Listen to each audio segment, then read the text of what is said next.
Welcome back to the Rich Life Recipe, where we explore the ingredients for health, wealth, and wisdom to help you craft a truly fulfilling life. Today, we are beyond thrilled to welcome a guest who embodies creativity, resilience, and a knack for turning passions into opportunities. Stacey Roy is a powerhouse, an LA-based Canadian actress, producer, and entrepreneur whose journey is nothing short of inspiring.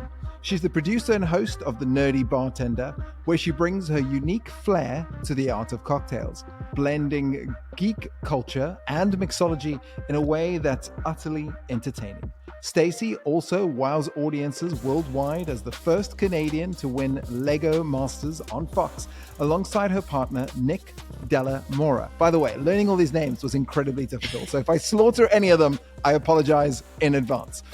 But her creativity doesn't stop there. She's also the live host of Amazon's streaming show, Cooking with Stacey, a cosplayer and a producer at Wabam Media, where she creates innovative content with her business partner, Mike Parkerson.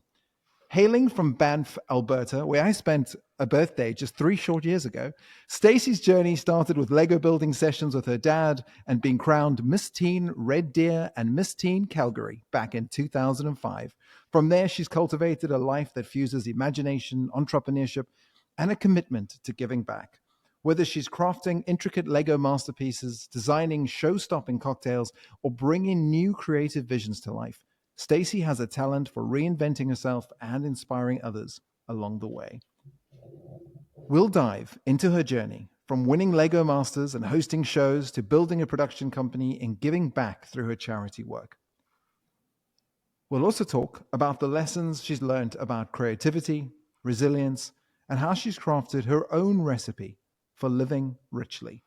So grab a drink, make it a nerdy one, and get ready to be inspired by the incredible Stacey Roy. Stacey, welcome to the Rich Life Recipe.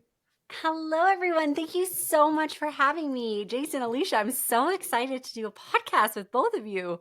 So are we. I mean, what a story. This is like one of my favorite of all time, because Stacey and I have worked together on several events, and each one is a huge success. Her energy, what she brings to the event, is unprecedented in entertainment, talent, creativity. There's just so many facets to your history that I can't wait to dive into. I think you're so sweet. Thank you so much. You're so welcome. I love working with you. I was actually thinking about that earlier today. I was like, when did we meet? Like, how long has this been now? A year, 2 years? Yeah, it's at least 2. I almost want to say 3 was like our first one. Is it 3? I'll have to go back and check because time is flying. It absolutely is, but I love that. Just means we're having fun. I know. It's always a good time. And every event follows with a message from my client saying how amazing it was. And just the creativity alone, and just like I said earlier, your energy is just on fire and contagious. I think one of the things I want to start with is we focus on 3 areas: health, wealth, and wisdom, right? Okay. And I think health for me always takes precedence. And I love your story. I know that you're a huge journalist. You love to journal. And I feel like that's a really good activity to implement. But what 100%. Else? Because I know you have pursuits of food and drink and being a Lego master. What else would you say impacts your mental and emotional health?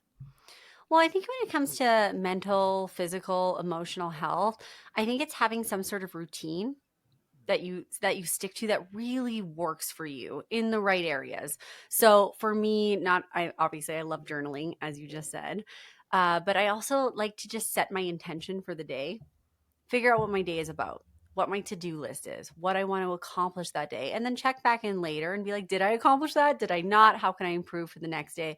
I think that is so important just for setting goals in general.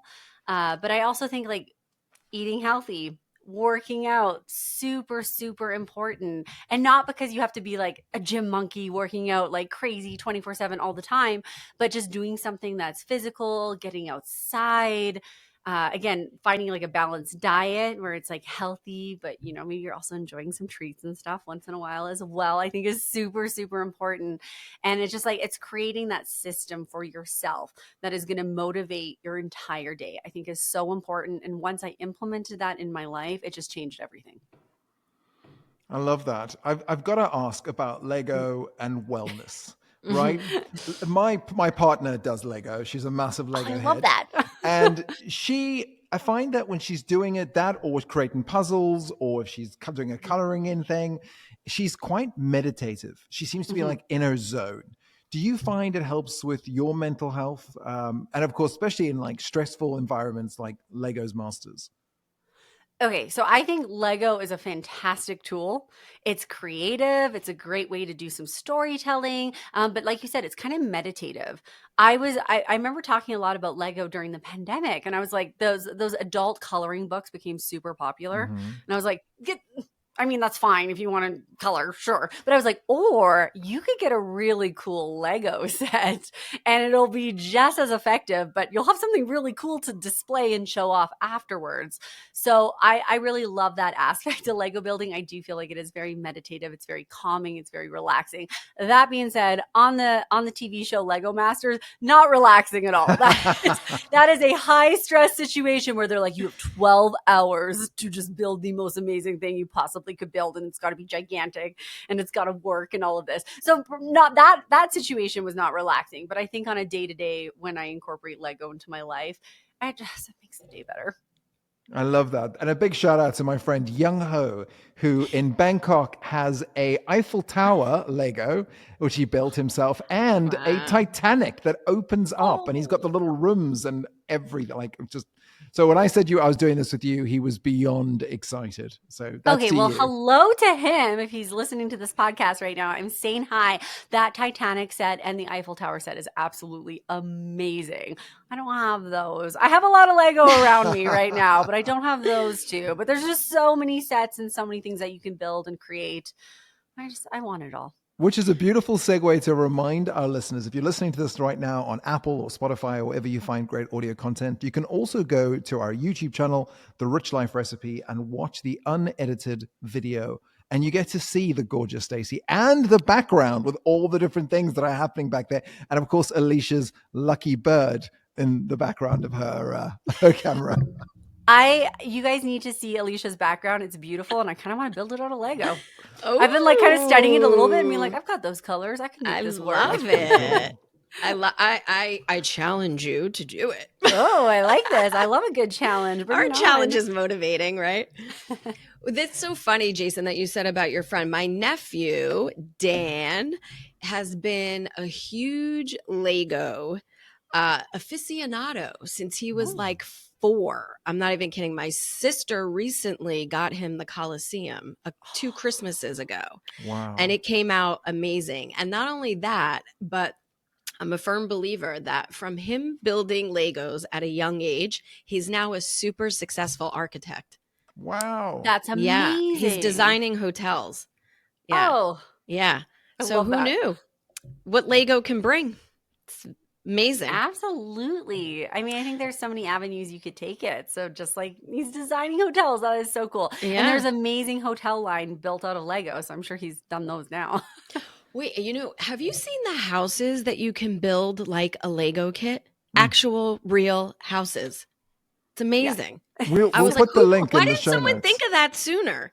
Yeah. I know, it's incredible. Speaking of Lego, I'm going to take you back to the show because I'm so curious about your time on the show. Mm-hmm. What was the biggest takeaway from doing that show when you, after it ended and you finally got to relax and breathe? Mm-hmm. What do you think you took away from that? Whether it's, mental, physical, emotional, whatever it was. Mm-hmm. I think my biggest takeaway being on Lego Masters was probably that perseverance is key. Mm. I was in the bottom 2 4 times in a row. That's not great. Like just shy of being eliminated over and over and over again any minute. And I was like, it was rough. I was just like, wow. But every new challenge that was presented to us, I would say to Nick, I'm like, it's a new day. We get to do this all again. We're still here. Let's just give it Amazing. everything that we've got and not get down on ourselves because, yesterday didn't go the way we wanted it to. So let's try again. Let's make the most of it. And then we ended up winning the show. And I think no one saw that coming. When I read the Reddit post, people are like, but they were in the bottom too, like this many times.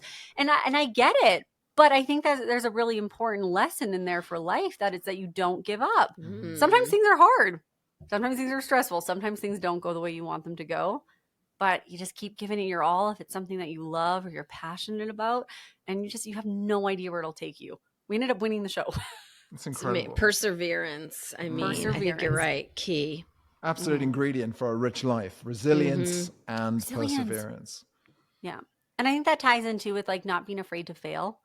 I think that is so important. With so many different things that I've done, I've just asked myself, what's the worst thing that's going to happen? And it's never really that bad.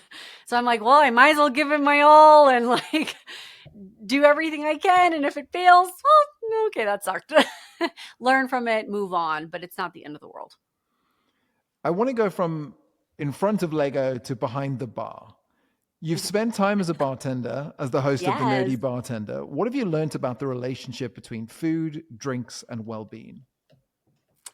I think the biggest thing I've learned is that it's really all about balance. I think food is just such a fantastic tool. It brings people together. I love sharing a meal with my friends, with my family, whether we're cooking it ourselves or going to a great restaurant. I think it's just something that brings people together. Same with like a nice cocktail or a drink. It sparks conversation, and it gets everybody in the mood to just share their experiences and talk. And I really love that aspect. And so I was like, how do I make shows about this? How do I get people doing the exact same thing that I'm passionate about? And again, balance. Like, I love making healthy meals for my family and my friends, but I also love indulging and having something that's maybe not so healthy. What's been like your favorite cocktail and who did you share it with? Or who's your favorite person to have a cocktail with and what cocktail was it? Oh, that is so hard. Okay, I would say my favorite experience as far as sharing drinks would have to be, I actually hosted my own convention in Vegas. It was called Stacey Con. And so many members from my community showed up for this. For some of them, it was the first time ever leaving their state.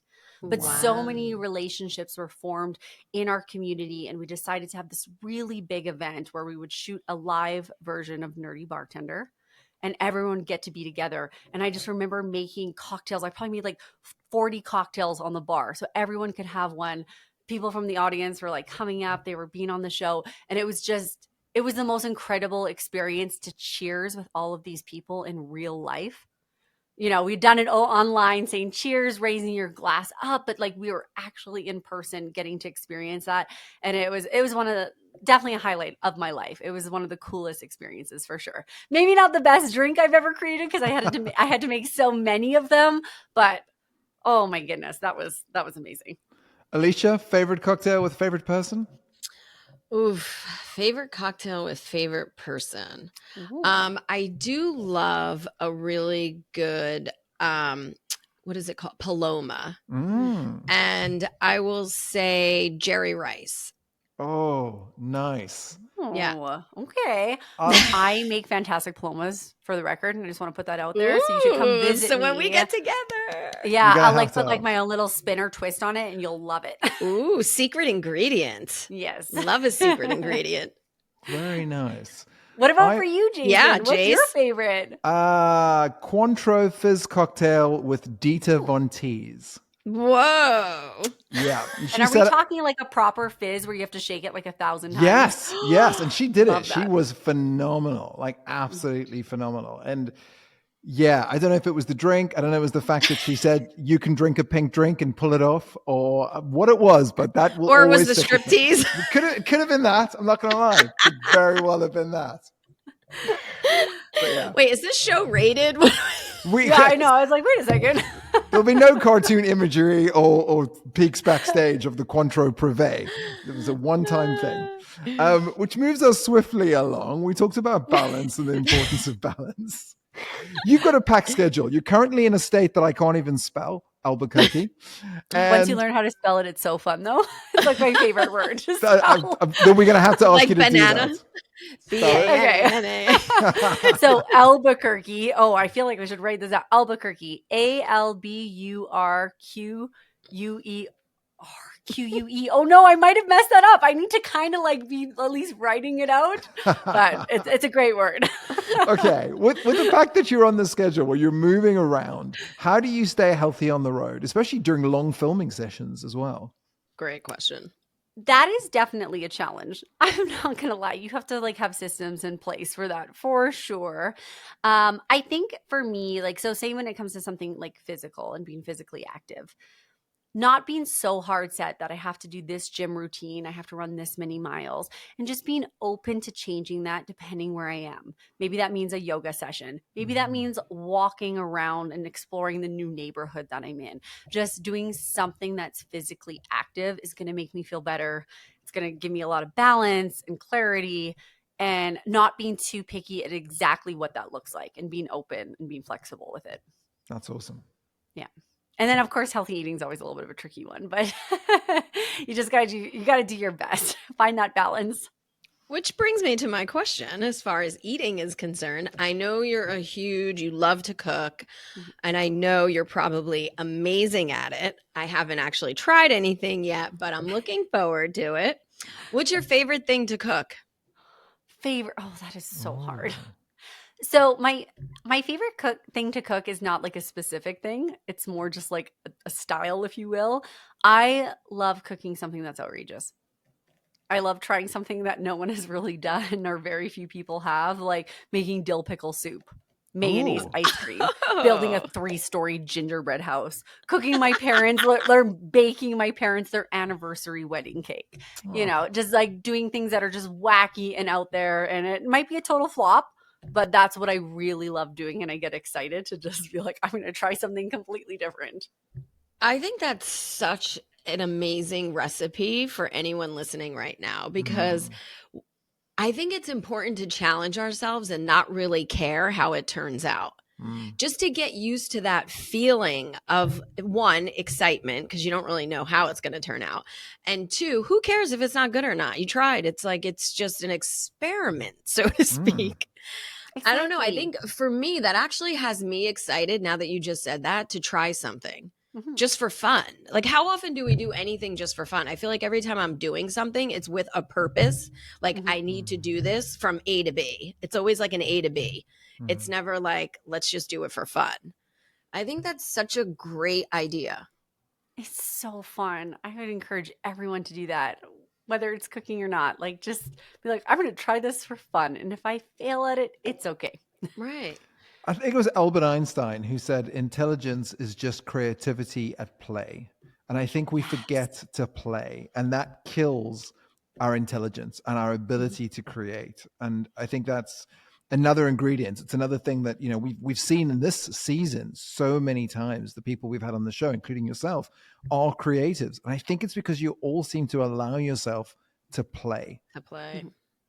100%. I actually, so one of my not New Year resolutions, I just was like, I want to dance more. So I started doing like an online dance class. And I think my favorite part is when I get lost and I have no idea what's going on, and then I just freestyle dance. Wait, can people see you? In-person dance. Yes, I have. I've done both, and I've done this especially in in-person dance classes where I'm like, I have no idea what's going on. So I just like move and try to like just do my own thing.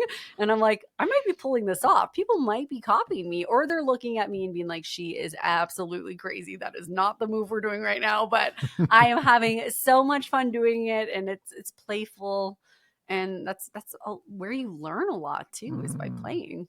And you're gonna own that move. Yep. Yeah, I almost want to be like, did you just miss that? Because this is what we're doing. I know, that is amazing. I think one of the most difficult thing for people to do, though, is turn their passion into profit. And you've really done that well in several areas, whether it's the YouTube show, Lego Masters, speaking engagements, your Stacey Con. I mean, What's your secret there? How have you been able to really monetize that? Hmm. Well, I guess I think the first step is if it's something that you're passionate and creative about, don't pursue that with everything you've got.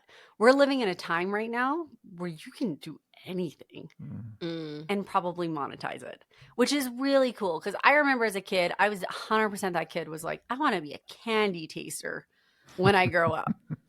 Well, but then before I knew it, I had a cooking. I literally would get to go to restaurants and taste food and give my critique. And I was like, okay, well, that's kind of that. Or building with Lego. And then I got to go on Lego Masters. So I really think if there's something that you're passionate and creative about, you can absolutely monetize that and turn it into something. I think you just have to ask yourself where you can bring value for another person. So if you love building Lego, well, how can I provide value in that field to other people? Or cooking or whatever it is. And it's like, if you can answer that, then I think you have something that you can monetize. Love that. You and I actually have something in common in this way. I am the only person I know of, and I keep searching this, who sold 2 podcast channels. You have sold a show. You sold the Nerdy Bartender to the Brewdog Network. Is that right? The Brewdog Network and Drink TV. Yeah. There we go. So what lessons did you take away from that experience that could help other creators looking to pitch or sell their projects? Well, I think you got to start. You got to build it, which is exactly what I did. I created the show on YouTube, and of course, the YouTube space there was so many different content creators. And then I found a way to like network and wait for the opportunity to come to me. Not wait, that's probably not the right word, but be prepared for when it did. I was doing things that I loved and I was passionate about, and then with my connections that I had made, when that opportunity presented itself, I was like, well, look what I've got. I've got this show. So when I actually pitched Nerdy Bartender, I didn't realize at the time that the network was kind of testing me to see how many ideas I had. Wow. So I didn't know I was just pitching the Nerdy Bartender. They were like, what kind of shows do you have to pitch? I came up with like a dozen different shows. But of course, I had one that I was already doing on YouTube, which is what they were looking at in hindsight. I know that now. And I ran with it. I was like, what ideas do I all have? What could be something? And again, it was like, if I hadn't just started with something, like building something that was my own, I wouldn't have been able to pitch it. So I guess just finding as many avenues as you can, making as many connections, and see where it takes you. Excellent. I hope that answers it. Did that kind of answer it? Yeah, it did. It did. It definitely did. Perfect. I think you said it. You just have to start. You have to start. Right? You just have to start and see where things go from there. But I love that. I want to ask you, what's the best advice that someone has given you along your journey that really stands out? That was like a game changer. She's like, the thing is, I feel like there's been so many different times where people have given me really great advice.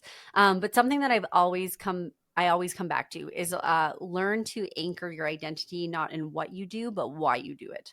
Ooh, and that's really important, because my career has just gone so many different directions. I've been open to so many different things.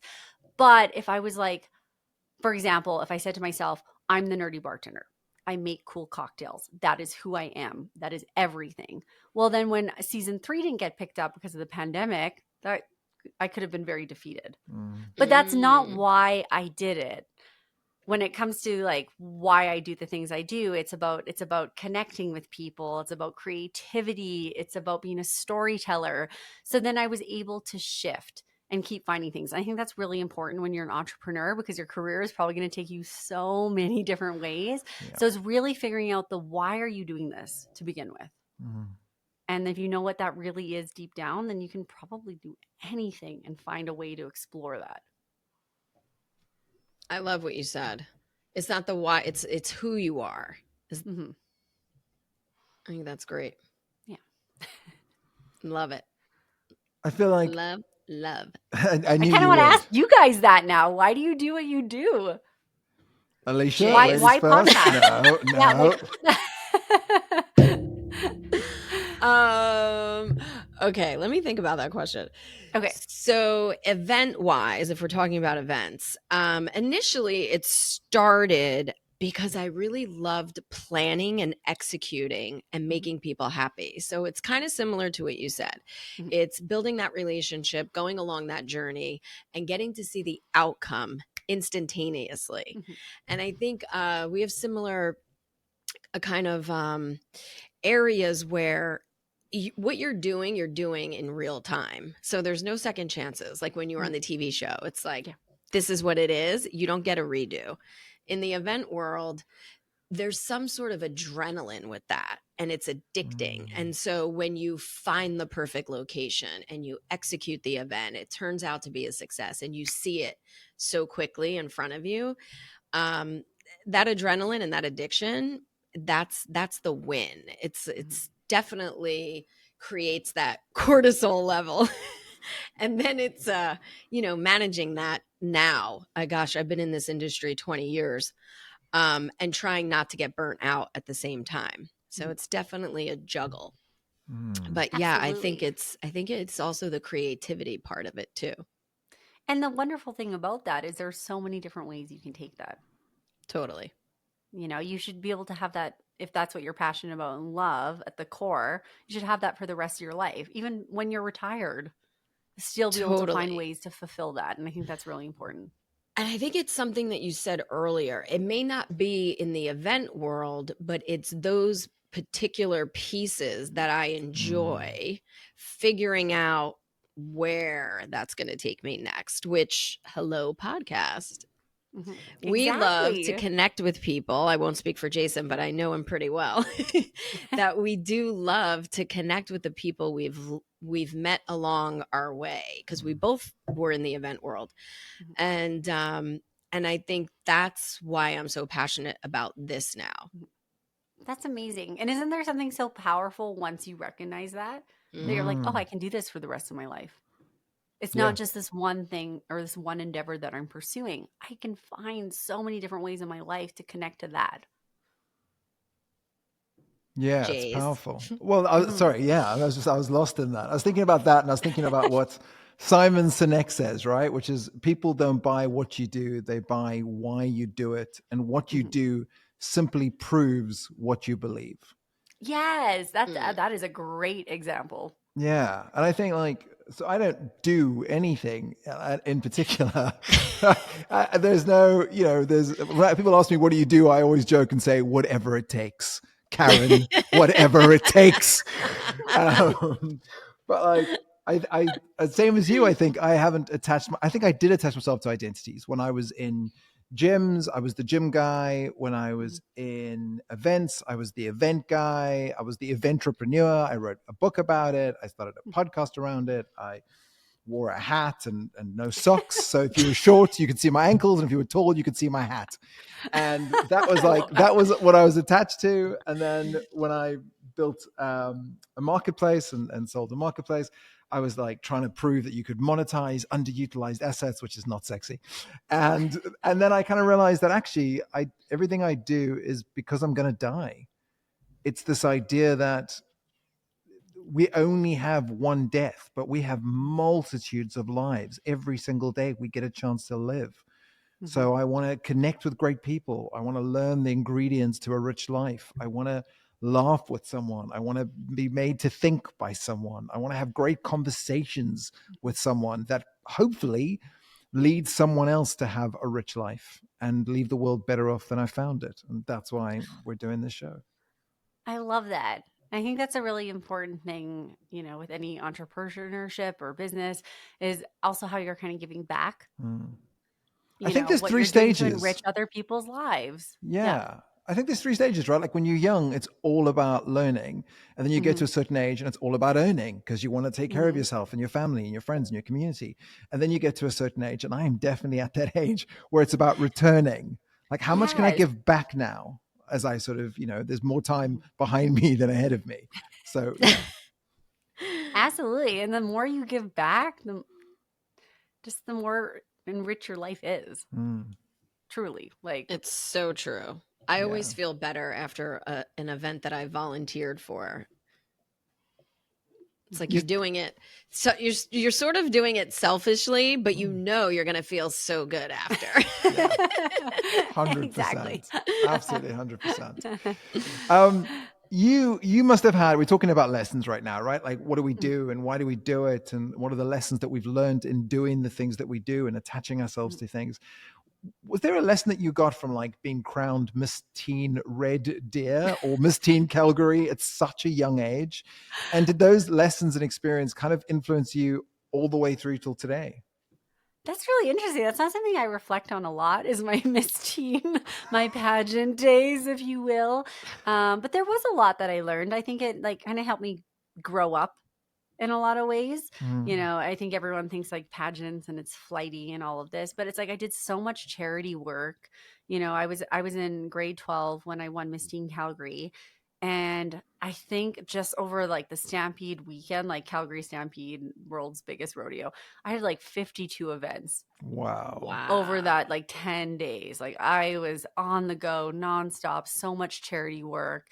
And I think I got exposed to a lot of things I wouldn't have been exposed to, especially when it comes to different charity work and different causes, things that I probably just wouldn't have learned about. So I definitely think that impacted me in a lot of ways. And being in rooms with a lot of adults at the time and having conversations where I probably had no real right of being there, but I was exposed to that. And I was able to really take that with everything else that I was doing and be like, okay, well, how do I apply all this information, all these things I've learned at such an early age? So I definitely think that was impactful.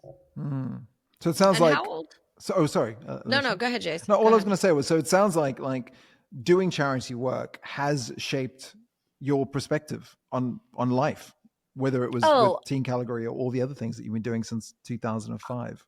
100%. I think that's always been something that's been important to me, is like community, giving back, how I do that. Like, you know, if I reflect, like when I was really young, I was very badly bullied, so much so that my family was so wonderful that my dad took a different job Oh, wow. to move to a different city. It was that bad, which, you know, makes me so grateful for my mom and dad that they were like, our family life is so important. They valued that so much that they were willing to make sacrifices for me to have a better upbringing. And so it's just like, that was always something so important to me, is wanting to make people feel included, wanting community, wanting everyone to feel like they have a space and a home. And I think that is something I've just always brought with me my entire life. I've always asked, like, what can I do more? How can I give back more? And that's what brings me so much fulfillment. Wow. Yeah, that's amazing. And I can't believe you were bullied. I mean, I think back like during our younger years, let's say, how like grade school, high school, what we all dealt with, because it's so different now. Yes. And is it really so different? I mean, I though? hope so. I don't know. I mean, I feel know. like now they can't escape it because of social media. At least school, you could always go home. And now today, the bullying, they can't really escape it, because then it just continues on social media. I know. But yeah, I think at some point, though, so many people have experienced that, and it does shape who you are as an adult. I really believe that. Yeah, agreed. And I love that it made you better, not bitter, so to speak. Yes. Let your haters be your motivators. That's yes, right. Exactly. Yep. You know, I'm never going to thank my bullies like, you made me this way. No, in spite of that. In spite of it. I think And that's you an know what's important so word. interesting to me? This is a quick little story. I too had that experience in high school. And let's fast forward, what is it, 30 years later? I got a message on Facebook, an apology from this particular girl, because her daughter was being bullied in school. So she remembered what she had done to me, and she apologized for it 30 years later. Wow. But isn't that some sort of full circle crazy? I mean, and I don't wish anyone being bullied. And it's unfortunate that her daughter was being bullied. But that's, you know, I hate to say like what karma can do. And, you know, you always want to treat people the way you want to be treated, regardless. It's not it's a very serious thing. Well, and I love too that she decided, whether it was Yeah. in that moment earlier, that she wanted to be better than she was when she was younger. Exactly. Whether that's because empathy and feeling for her daughter, but she decided she didn't want to be the same. Because I think often bullies come from parents who are bullies. Mhm. Yep. So there was that shift for her, which is amazing. And the fact that she took the time to reach out is pretty Yeah. incredible. Yeah. Yep, I agree. And it's, you never know what it's going to take to get you to see something differently. Mhm. And I think it's staying true to yourself, which I know you've done through everything, staying authentic with your passion and creativity. So, and because it's constantly evolving, what is next for you? I'm so curious because I know there was some talk about producing a movie, or can I say that? Oh, this is okay. So this is such a tough question because there's so many things I just want to blab to you right now. Right, and you Because can't. I'm hanging out with my Okay. friends and I just want to share everything, and I We'll know do a I follow-up. can't. Yeah. I can't talk about it too much, but I was out of the country for a couple months filming in the fall. So there's going to be something exciting coming up very soon. But right before that, before I actually moved to LA, I shot my first short film Wow. / trailer for the feature film that I do want to produce. So that was a really big step for me to go into directing. Amazing. It's not something that I was front of camera for, and just really wanted to pursue that part of my storytelling, and a story I've been wanting to tell for a really long time. So I'm very excited about where that's going to go.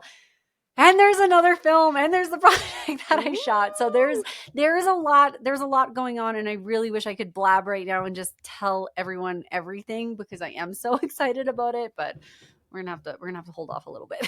Okay. We're gonna have to do another podcast. We're gonna have to do a follow-up. Exactly. Yeah. But again, I think it's, it was that next step for me of being like, okay, what have I not pursued yet? What is outside my comfort zone? What have I not done yet? And there's some cool things coming because of that, because I asked myself those questions. What can I do next? I think that's another really important ingredient, right? The ability to kind of stop where we are, evaluate where we are, and then decide if we were looking back and telling our story, what would we want? What chapters would there be in it? Who would be in it? What would we be like as those characters in those chapters? And I only mention that because you're a cosplayer. So there must be something about that, right? About stepping into characters or deciding how do you look? How do you feel? How do you act? And that must make it easier to be an actor, director, producer, working with a production company, like all the different roles that you take on. Absolutely. I think it's having that imagination to go, what would my life look like if I did this?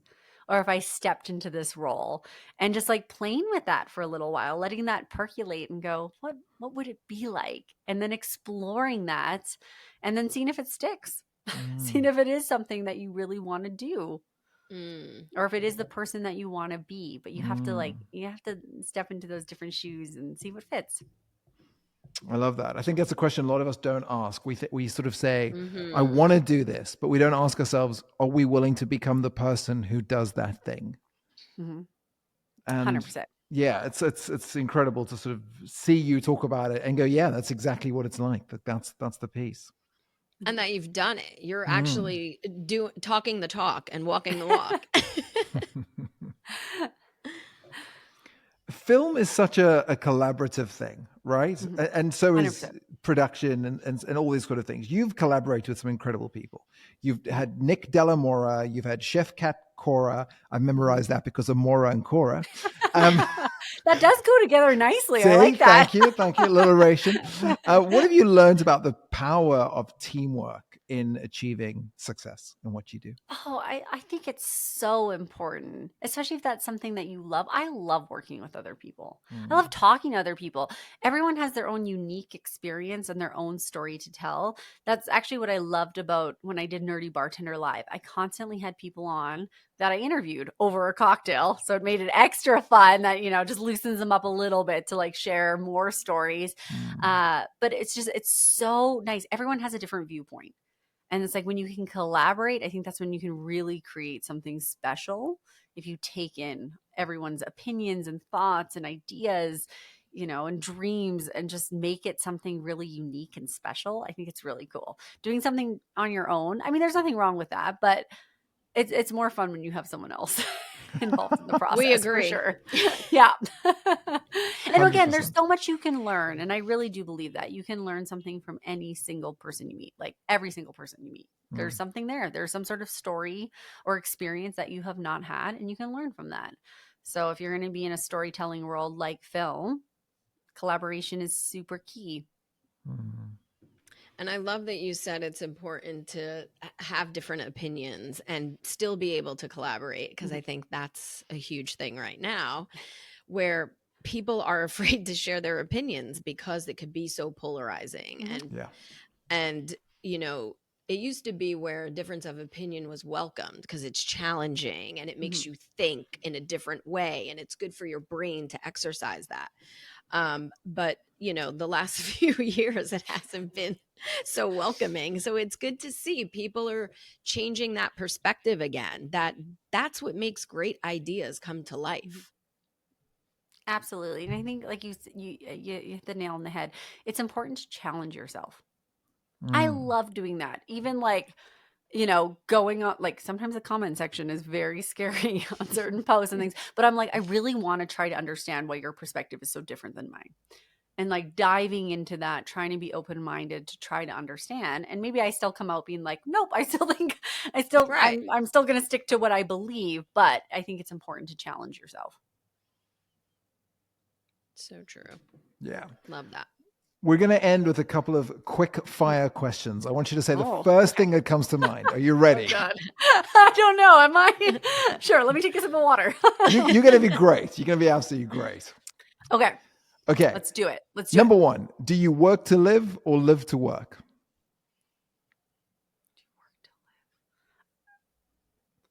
Oh, that is hot. Come on. These are all hard. Me? I'm going to warn you right now. Well, you Just said quick this was going to thing. be easy. First, I never said it was going to be easy. I said it was going to be quick.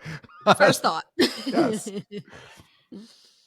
I work to... No, I want to say both because I think they're both tied together. You can say it. Yes. I think it's important to live. I think I love the hustle. I really do. But I think it's also important to enjoy that time with your family, with your friends, with yourself. So, but I don't want to say I work to live because I love my work. So live to work and give back. I guess we'll go with that one. I love that. If you didn't know your age, how old would you think you were? Oh, I think I'm a combination between like 12. Hear me out. 12 and like 70. I think I've had a lot of life experiences at a very young age that has really shaped my perspective, but I'm an incredibly playful person. And I love kids. I love working with kids. I can't wait to have kids one day because I'm so playful. I am such a kid at heart. How do you measure success? How do I measure success? I think success for me is just, it's the people in my life. It's the experiences that I'm allowed with my family and with my friends. And I think that's how I measure success. I'm so lucky that so much of what I've done, I've been able to include my family. And that's so meaningful to me, and like building a community and everything. So I think that's how I measure success is probably, what I'm giving back and how I get to incorporate the people in my life. That's a great one. Does that make sense? Yes. Yeah, I love that. It's great when you can take the people you love along on your journey. Yes. Definitely. Yeah. What's a question you wish people would ask you when they first meet you? Question I wish people would ask me when they first meet me. Oh, that is so good. You know what's funny is I've actually asked people that question. I'm like, what's a question you've never been asked before in an interview? And I've never actually thought about that for myself. What's a question I wish people would ask me? I guess I wish people would ask me why I do what I do and why it's important to me. Because again, I think the why is so valuable and so important. It's not always the what you do, it's but why are you doing it? And I think that's something that more people need to think about. Well, I think if you've proved anything, you've proved that Socrates was right. The unexamined life is just not worth living. So thank you. Thank you for coming on the show. Thank you for talking about your own life. Thank you for sharing how we can make our lives better by just taking some time to play, to be creative, to monetize, to collaborate, and to take the time to examine our lives, where we are, where we want to be, and who we need to be, and why we want the things we want. Well, Jason and Alicia, thank you so, so much for having me. This was such a fun conversation. And I hope I can be back on your podcast. And I know it's going to be a huge success. And then I can update you on all the things that are going on. We would love that. And thank you so much again. I learned so much from everything you said today. I think my biggest takeaway is to do something challenging for fun, not because you have to do it. Yeah. I love that. That's why I do this podcast, Alicia.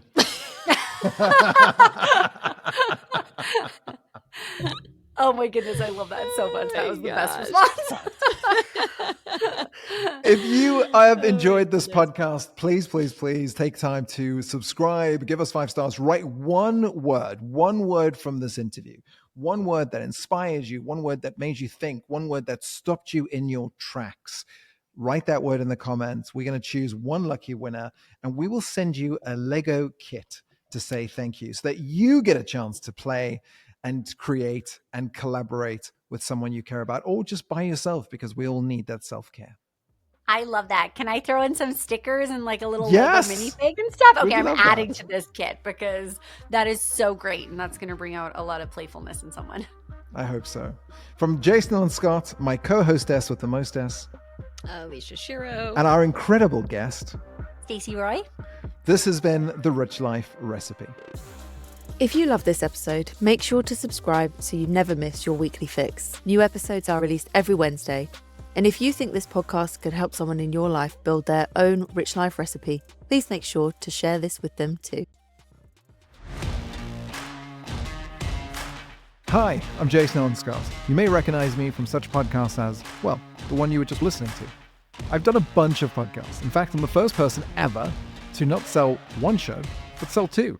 To find over 20 ways to promote a show, to get more listeners. I've also found over 30 ways to make money from my podcast. It was at this stage that so many people came to me and asked me one question. How? How do you make money from a podcast? Which blew my mind because I kind of accepted that everyone was making money from a podcast, or why were they starting a podcast? But here's the trick. There's a formula that I found out back in 2015, and I've tested on people over and over and over again. To finally finding out that there's one recipe, just like the Rich Life Recipe, a recipe to success. For the first time ever, we have a course that has everything in it. How to start a podcast, how to grow a podcast, how to promote a podcast, and how to profit from a podcast. I've done it in multiple podcast types, from lifestyle to business to financial to crypto.